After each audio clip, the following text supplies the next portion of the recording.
All right, Shalom, Shalom, or Shabbat Shalom.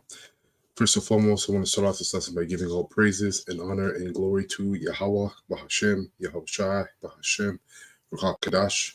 Double honors to the apostles, elders, and bishops of Great Millstone who rule well, have taught me this word in truth and sincerity, and peace and mercy to the whole full elect, starting with 144,000. All right, and the rest of you that sincerely believe. All right. So coming back here with part 2 of the previous lesson I did, which was precepts for everyday living. Render your hearts, not your garments. So I'm just going to jump right into it. So I left off at verse 7. So I'll read verse 7 again, but I'm going to continue on from 8 to 15. So it reads here in Sirach, chapter 5, verse 7, also known as Ecclesiasticus, make no tarry to turn to the Lord, Yahweh Bashem Shai, and put not off from day to day, for suddenly shall the wrath of the Lord, Yahweh Bashem Shai, come forth, and in thy security thou shalt be destroyed and perish in the day of vengeance. Verse 8, set not thy heart upon goods unjustly gotten, for they shall not profit thee in the day of calamity. Yeah, that's right. Because when you look at things, all right, at a broad in a broad sense, at a broad scale, everything in this society is unjustly gotten. Everything, okay. And furthermore, everything in this society is wrapped up in idolatry. So focusing, setting your heart upon things that are unjustly gotten doesn't make any sense when the judgment of the Lord, all right, is for the unjust things, okay? To get the, like, for example, money. It's a very simple example. Money is unjustly gotten in this kingdom, all right? And it's also tied to an idol. It's an idol. And that's why the Lord is bringing judgment upon the house of Israel. Okay, Jacob's trouble and the rest of the world. But you got Jake so backwards in their mind, backwards in their thinking, that they think that they can save themselves, all right, or receive salvation through those very things that the Most High is coming to destroy. Right? And that's why in that day, all right, they're going to be shamefaced. They're going to be, their hearts, it says that men's hearts failing because of fear, roughly paraphrasing, because you had went through your whole life, 10, 20, 30 years, setting your heart upon goods unjustly gotten, just to find out that in the end, that it was all vanity. Okay, so let me get a precept concerning that. I'll get Ezekiel chapter 7. And let me get this in NLT as well. I'll start from verse 10.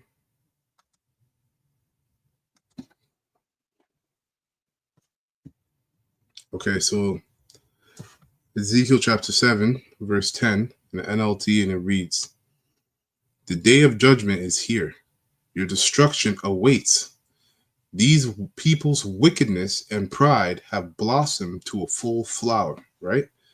Their violence has grown into a rod that will beat them for their wickedness, right?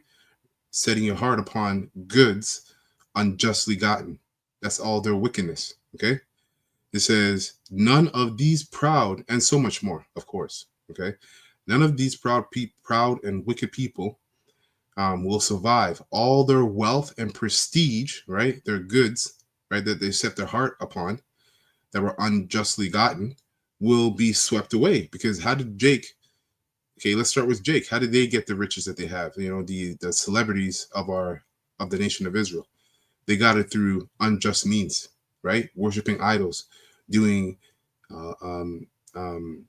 committing sexual immorality, immoral acts among men, among animals, all kind of unjust things. But they set their heart upon the goods that they got, all right, from doing those unjust things. And this is why they're going to be destroyed. And then you have Esau, Edom, right? Look at how he received all his goods, the heathens. That's why they're all going to be judged. All right, and those even, and then obviously within Israel, you have teachers. Pegasus was the first example, right? First big example, I guess I should say, or the most recent example. All right, of a man who set his heart upon the goods upon goods that were unjustly gotten by what he did. And look what the Most High did to him. Okay, and that's just the beginning. So continuing on, let me read verse 11 again. It says, their violence has grown into a rod that will beat them for their wickedness. None of these proud and wicked people will survive. All their wealth and prestige will be swept away. Yes, the time has come. The day is here. Buyers should not rejoice over bargainings, nor sellers grieve over losses. See? So there's a reason why Yahushua told us to set our heart upon heavenly things, heavenly riches, heavenly goods, right? Because that's everlasting. That's everlasting. All right. The goods the goods that are in this kingdom are temporal. Okay. So it says, no sellers nor sellers grieve over losses, for all of them will fall under my terrible anger.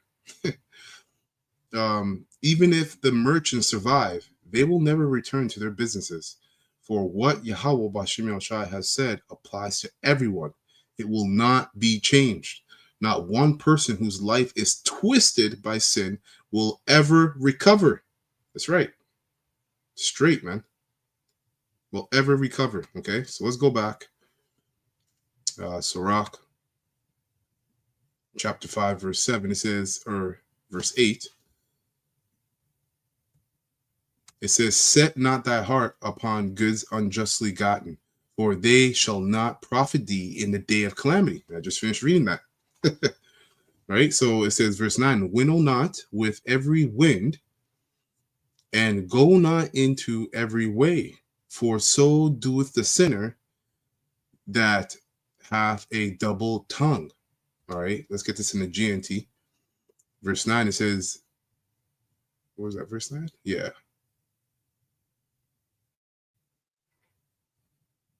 So, verse 9 in the GNT,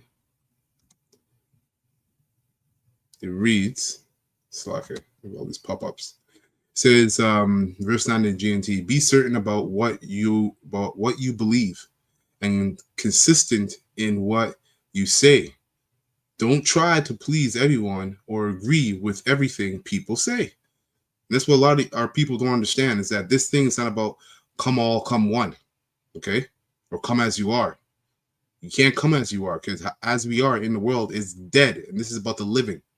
So you got to put off the old man, all right, and renew and put on the new man and renew it day in and day out. All right. Hence, a part of the topic, right? A part of the title was what? Render your hearts and not your garments. Okay. This is not about the outward appearance. It's about what you're doing in your mind. It's a mindset first. And then what you do, all right, will come from that mindset. That's why, how shall I say, you should know them by their fruits. Okay. So let me get a precept for this. I got 2 precepts, actually. So I'll read it one more time. It says, be certain about what you believe and consistent in what you say. Okay. Don't try to please everyone or agree with everything people say. So be certain about what you believe and consistent in what you say. Let's go to Romans 14. Right? Be certain about what you believe in. That's why, all right, the scriptures say, what it tells us? Study to show thyself approved, a workman needed not to be ashamed. Right? Our faith, we've been we've been gifted with faith. Right? We've been gifted with faith. So with that gift, we have to multiply or whatever we've been given, whatever portion we've been given, we have to multiply it. Whatever portion of faith, fear, obedience, all of that, we have to multiply it. And the only way you can multiply it is by learning the scriptures and applying them over and over and over and over again with sincerity and truth. Okay, because if you have any spot in terms of your eye, in terms of your focus, it's not going to work. It's not going to be complete. Now, Romans 14 and 23 in the NLT. This is why faith is so important. It says here, I'll get right to the point.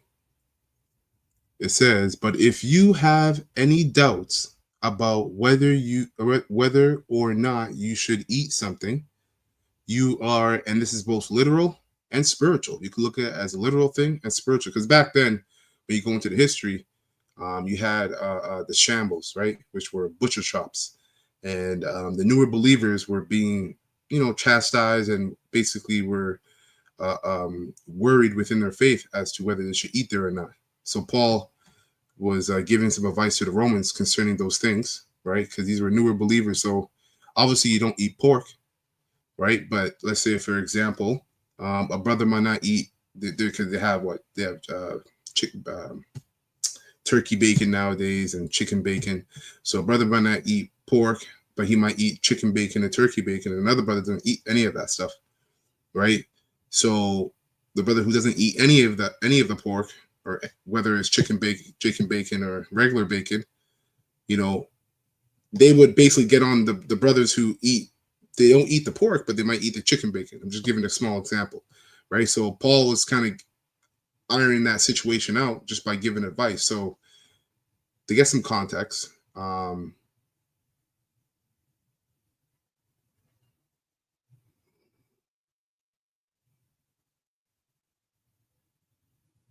okay, I'll start at 20, just give some context.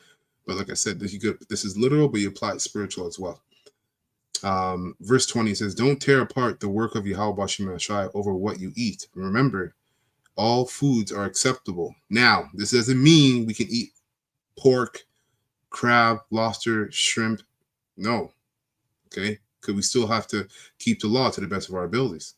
The same man that's giving this advice is the same man who said, because we have this liberty, roughly paraphrasing, do we not make void the law? And he said, no, Yahweh forbid. Okay? But we establish the law. So it says, but if, to the best of our abilities, of course, it says, but it is wrong to eat something if it makes another person stumble. That's right. So that's kind of what I was talking about, the example I was giving, right?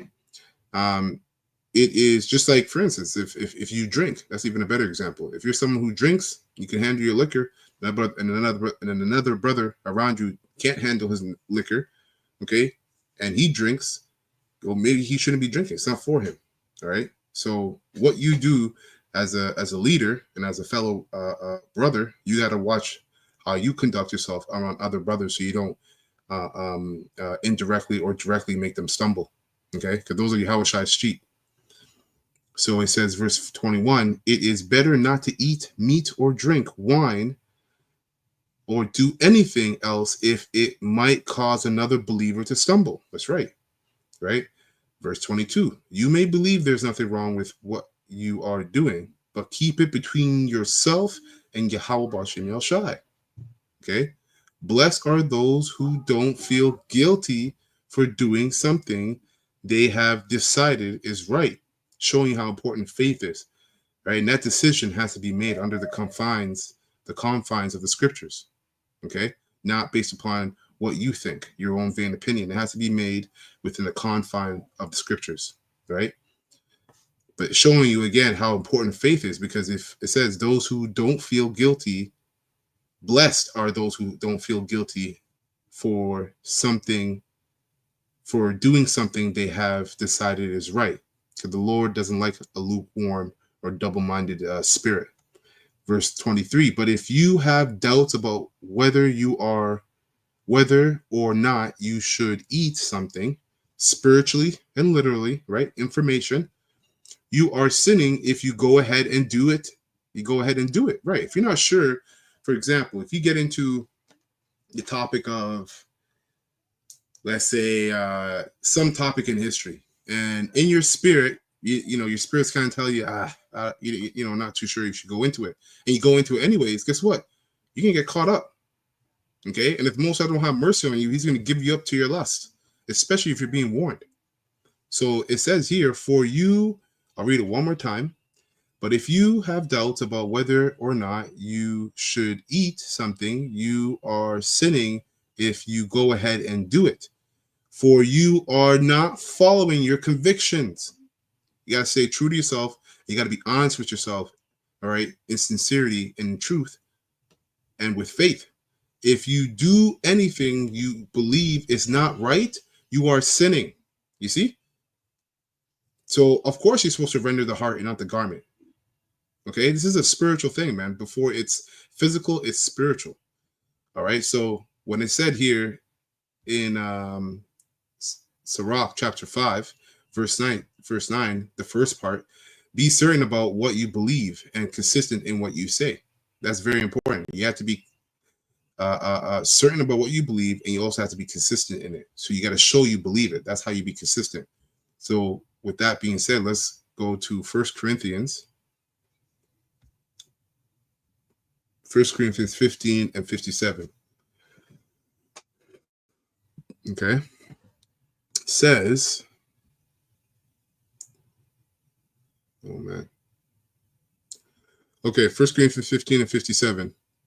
Then it reads, but thank you, how about Shemel Shai? He gives us victory.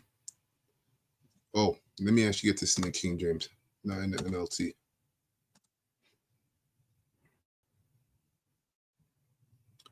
All right, so 1 Corinthians 15 and 57 in the King James Version, it says, but thanks be to Yahweh Shemel Shai, which giveth us the victory through our Lord Yahweh Shai. Right, this is the point. Therefore, my beloved brethren, be ye steadfast, right? Unmovable, always abounding, always growing, steadfast, consistent, unmovable, not wavering in faith, not being double-minded in your faith, right? As I read the previous precept earlier, always abounding in the work of the Lord Yahweh Bashim El Shai, always growing. For as much as ye know that your labor is not in vain to the Lord Yahweh Bashim El Shai, right? Second half of the second half of verse 9 in Sirach chapter 5, it says, don't try, it says, be certain about what you believe and consistent in what you say.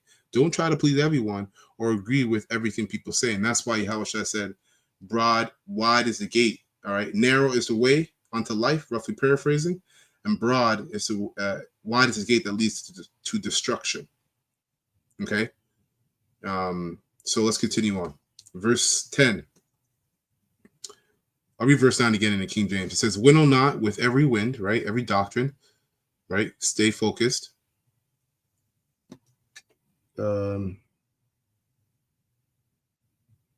it says, yes, Salake, winnow not with every doctrine, every wind, and go not in every way, for so doeth the sinner that hath a double tongue. Be steadfast in thy understanding, and let thy word be the same. And I just read that, right, in 1 Corinthians, right, being steadfast and always abounding. Let that word be the same. So you got to be true. It has to be the truth. You can't change up like all these other false teachers, always changing up their doctrines. Because what? Because they're double-minded. Which if they're double-minded, it makes them double-tongued, which they're false prophets, man.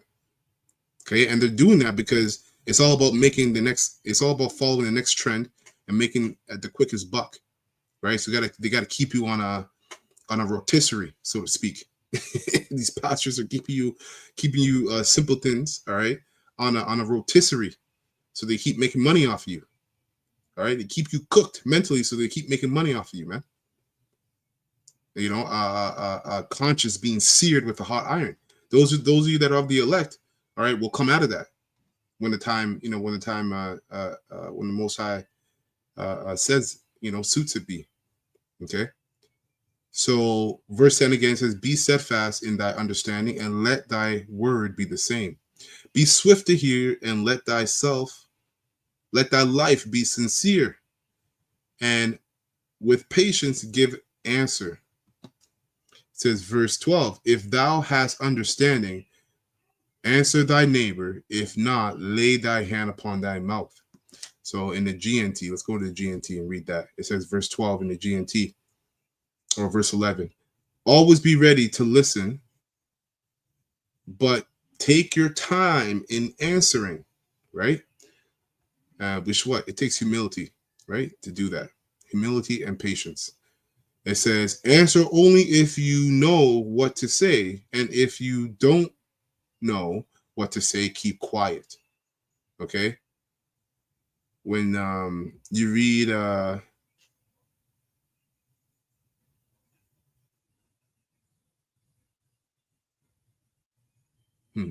Slake.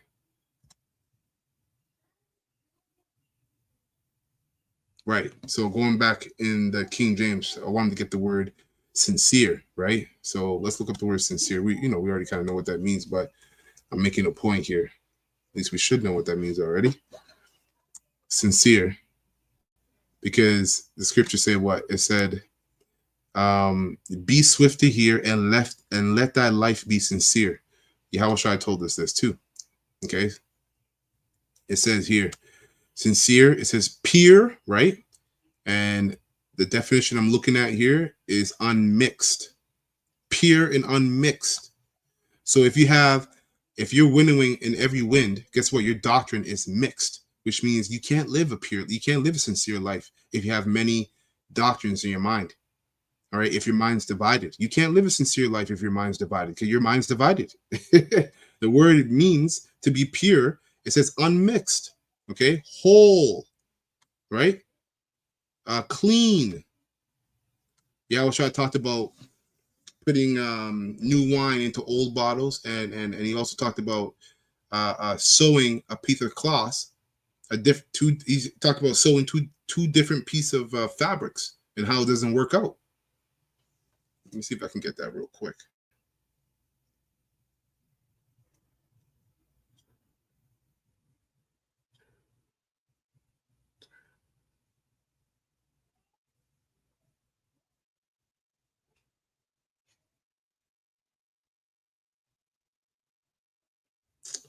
Um,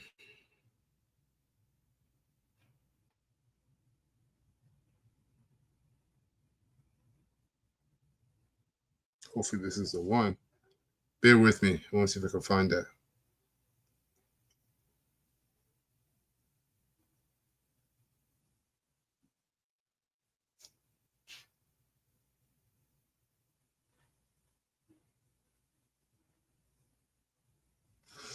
Damn. Whoever sews two pieces. Let's see. There we go. Call y'all about Shemel Shai. So that was Matthew. It's Matthew 9 and 16. So Matthew 9, 16. And let me read what I had. Yeah. So sincere, right? Sincere, unmixed. Okay. So your life can't be sincere. All right. If you're basically doubting the truth, if you doubt the truth, you got to pray for more faith, because when you doubt, you're not really you're not really whole. Okay. So you have to, faith is very important, and correct understanding is just as important as well. Okay. So unmixed, right? Matthew 9 and 16. And it reads, let me see what 15 says. Okay, I'll start at 15. I'll start at 14. It says Matthew 9 and 14. Then came to him the disciples of John, saying, why do we, the Pharisees, fast off, but thy disciples fast not? And Yahweh said unto them, okay, yeah, I'll just get to the point.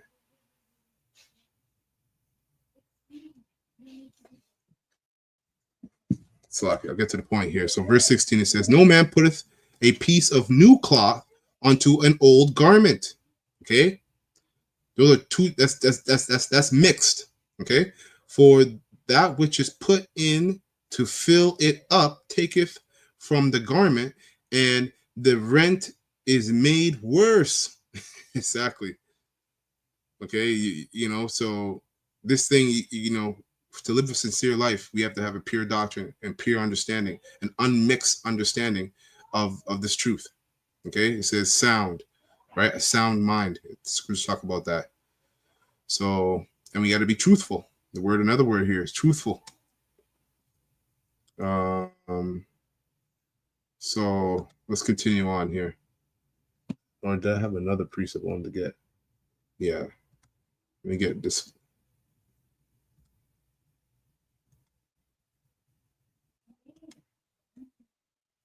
Matthew 6 and 22. And I read the 23. Matthew 6 and 22, and it reads, See how I said this, right? Unmixed, right? It says Matthew 6:22, the light of the body is the eye. If therefore thine eye be single, right? Unmixed, thy whole body shall be full of light. So you can live a sincere life, truthful life, and actually be an acceptable sacrifice to Yahweh Shemel Shai, a living sacrifice if your eye is single, not caught up in everything else but the truth. Okay? But if thine eye be evil, thy whole body shall be full of darkness. Exactly. If therefore the light that is in thine eye be darkness, which that represents knowledge, if the knowledge that's in your mind has nothing to do with salvation, it doesn't pertain to salvation, and if it's doesn't have if it's against what the scriptures say, okay, opposite or adverse to what the scriptures say, how great is that darkness? That's why we got to constantly check ourselves, right, and be circumspect of ourselves. So let's continue on. Verse 13, and it reads, Sirach 5 and 13. Honor and shame is in talk, and the tongue of man is his fall. Be not called a whisperer, and lie not in wait with thy tongue, for a foul shame is upon the thief, and an evil condemnation upon the double tongue. In the King James, or sorry, in the GNT, it says what? Speaking can bring you either honor or disgrace. What you say can ruin you. Don't get a reputation for being a gossip, and don't let tales that will hurt people. It's like don't tell tales that will hurt people. So lies, rumors, right? As many of you false camps have done concerning GMS. You called us rapists. You said all kinds of different things. Now you're blaming us for what's going on in Israel in terms of the recent event of Pegasus. So every word, every idle word, all right, you're gonna have to make an account for that in the day of judgment. Don't get a reputation for being a gossip, and don't tell tales that will hurt people. Just as robbers will suffer disgrace, so liars will suffer severe condemnation. Severe. All right. Let me get this real quick. Sirach,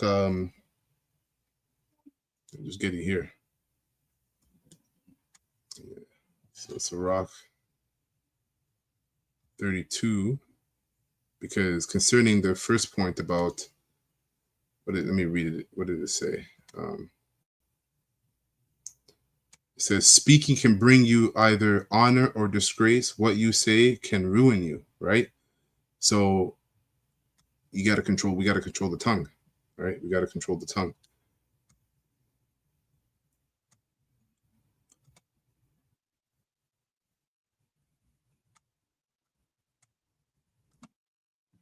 So Sirach 32, and I'm going to read from 7 to 10. So Sirach 32 and 7, and it reads, if you are young, don't speak unless you have to, but never more than twice. So you got to be humble. Be humble and straightforward, man. Especially if you're young. If you're a younger man, like I myself, I'm a younger man. I've been put in a position, right, by the grace and mercy of Yahweh Shemel Shai to be a leader in the camp, but I'm a young man, and so I still try to apply this every day. Try to, just keep it straightforward. Answer once or twice, as the scriptures say, and it says, only if someone speaks to you first. Come to the point and say it all in few words. And this is a forever practice. Okay, this is a forever practice, no matter what level you're at. Obviously, the higher the level, the more skillful you're going to be. But even those that are at a higher level, like the apostles and elders, they still practice this. Okay, and they're amazing at it. But this is a beautiful practice. You don't want to be someone who rambles. And if you are someone who rambles, you want to be at least aware of it so you can catch yourself. So come to the point and say it all in few words. Show that you are well informed, but stay quiet, right? Because we read that honor and shame is in the tongue. Don't treat important people as if you were their equal, and don't make a nuisance of yourself by asking them a lot of questions. Well, I don't really like how it's said, how it's broken down there, because it's good to ask questions, but there is dumb questions and smart questions. There is such thing as a dumb question. Esau tries to tell you that there isn't. No, there is. There is. So let's go back into King James and read that part. Or I'll just pull it up here on my iPad. So Sirach.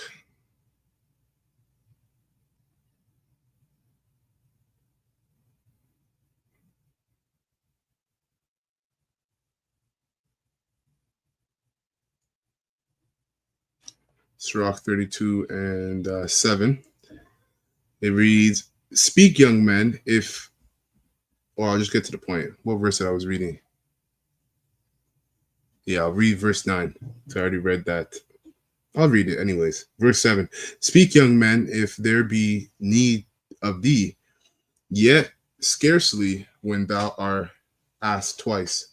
Let thy speech be short, comprehending much, in few words. Be as one that knoweth, and yet holdeth his tongue. If thou be among great men." So if you're a young man that is among your elders, all right, among your leaders, it says, make not thyself equal with them, right? And so that's prideful, man. That's prideful to try to make yourself equal with the ones who taught you. Look what Pegasus did. He even went before it. He went above equal. He said, "I'm better." He went ahead and he cursed his elders, right? The ones that he taught from, he learned from, the apostles and elders that he learned from. Okay, he cursed them. So he went above and beyond in that sense. Okay, make not thyself equal with them. And when ancient men are in place, use not many words, man. You know, and this starts with myself. I had to learn that as well, being among elders and even just older men, but especially among elders in this truth.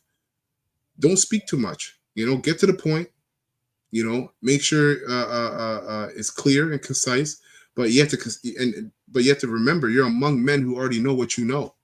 So don't ramble on, and that happens a lot. And that's just an immature thing, right? It's a emotional immaturity, right? But it's something to be worked upon day in and day out. Okay. So let's finish it up here. Verse 15, Sirach 15 and 5. "Be not ignorant of anything in a great matter or a small," right? And that's pretty, straightforward. You know, consider every aspect, consider all things that are within the scriptures. First Timothy, get First Timothy 6 and 7.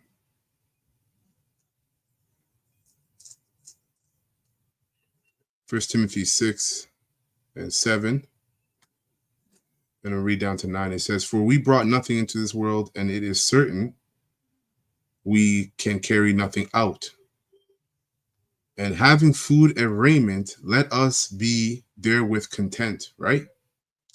But they that will be rich fall into temptation and a snare, and into many foolish and hurtful lust, which drown men in destruction and perdition, right? Because I brought up that precept because of the GNT version. Hey, shalom, shalom, Shabbat shalom.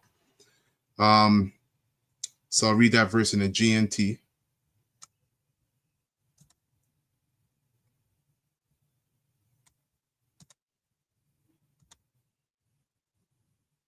So that verse in the GNT, verse 15 says, "Do nothing destructive, whether it seems insignificant or not."